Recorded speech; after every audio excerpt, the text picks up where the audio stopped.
Ofiziozko ikerketa zabaldu zuen Arartekoak heriotzan edo zauritua eta ertzaintzaren parte hartzea izan zuen kasubiak argitzeko. Iñigo Cabacas apirilean Atletikoko partidu ostean eta Xurban Nafarrete zauritua Gasteizen martxoaren 29ko greban. Zalantzan jarri du Iñigo Lamarkak Cabacasen heriotza argitzeko ikerketa. Ikerketa etzela inpartziala izan dio eta indarkeria bidegabe erabiltzea egotzi dio ertzaintzari.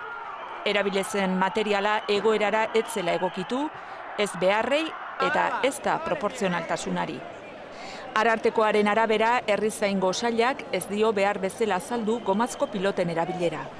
Ikerketa berehala zabaldu izana baloratzen du txostenak, baina argibide judizial asterakoan amaitu izana leporatzen dio, eta Nafarreteren kasuan ikerketa hasi zenik ere ez du jakin. Polizia arduradunei eskatu die, ikerketa sakon bat berriz ekiteko, gertaturikoa guztiz argitzeko eta gomendioa ere egin die, gomazko pilotak erabiltzeko debekua zabaltzea. Jaurlaritzako bozeramailearen erantzuna berehala heldu da.